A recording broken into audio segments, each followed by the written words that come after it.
Hey everybody, Dean here, NSB Custom Cars. It's been quite a long week. Work, been kicking my butt. Have a lot to do, so as far as working inside the garage here, I haven't done a whole lot. Don't get to do nothing but until the weekend gets here anyway. But this weekend pretty much is not going to be anything inside the garage more than outside. You know, it's summertime, it's raining every evening, and this grass is growing, I think, 2 foot a second. So, got to get this grass mowed. The last 2 or 3 weeks I've been mowing every week, and sometimes I've been mowing in between that. So, but also, I've got plans on the old green trailer that's been sitting out front here. Been in my way. It's rotten as far as the frame rails on the bottom are. So it's got some good metal on the top side, so I'm going to cut it all apart, keep my good metal and get rid of the rest and get this thing out of my way. Two, I'm putting some awnings up over my garage door. So I did on my walk-in door, so when you walk in, you can open the door and unlock it and not get wet. And when it's raining, if the garage doors are up and my fan's on, water's coming in because it's straight off. So I got to get that water shed off to the back side or out to the front of it, and we'll get it going. But I'm going to show y'all, my typical weekend when I'm not working in the garage. So trailer, awnings, and mowing the grass. Here we go.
So now that I got all my tubes and pretty much everything done, all I got to do is pretty much start assembling the this awning together.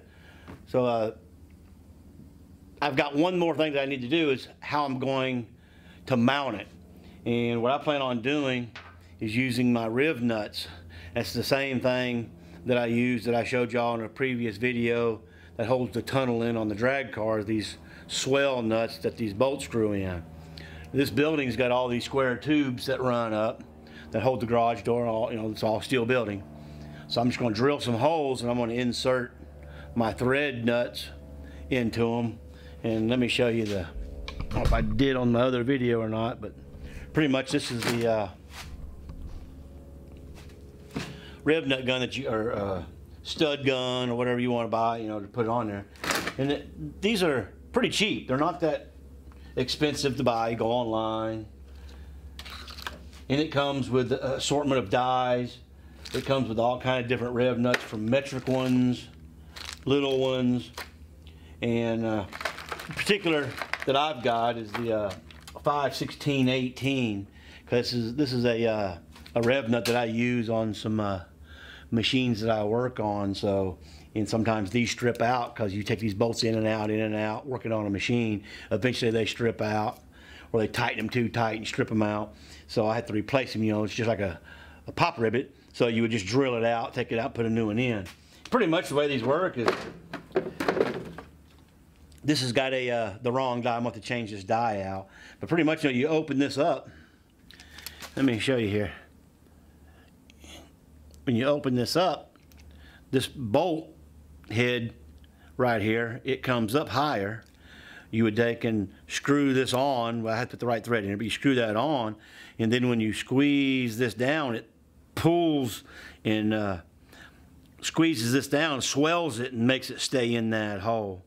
But I'll get this changed out. I'm gonna go out and we're gonna drill some holes and get these inserted, and then from there on be bolting back together. All right, so top of the garage door, I've got to put actually 6 of them all the way across the top. I've got 6 tubes that I can hit to put this on, which I've got a screw right here that's indicating where the tube's at.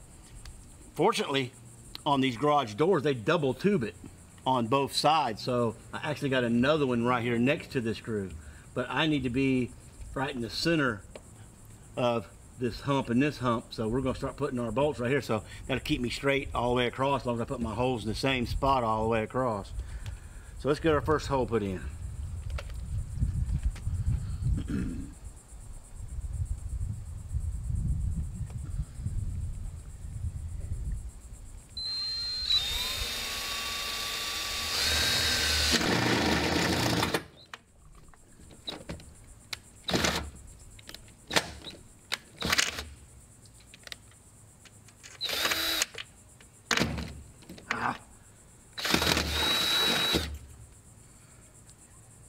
So this is ready to go in, but before I put it in, I've got some Permatex that I'm going to line this a little bit, because I don't want water, if it rains, to get in behind that and go down inside that tube. So this kind of helps seal it.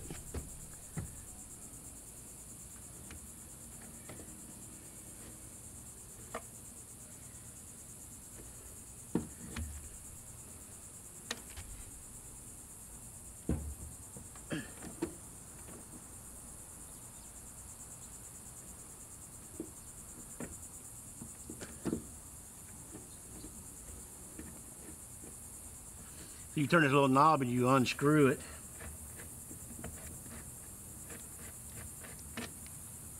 And we got it in there.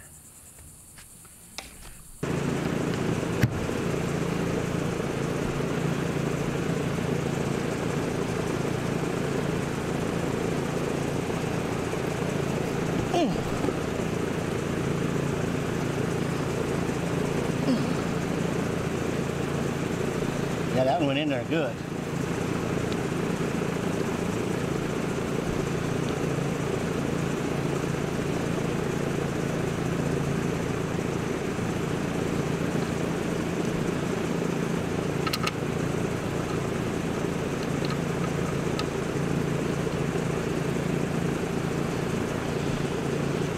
So there's all the framework for the awning all welded in. Once I got all the A frames up there, bolted in, I had to weld that tube all the way across. As you can see, it's all ready for the metal.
Well, pretty much we got the awning put up.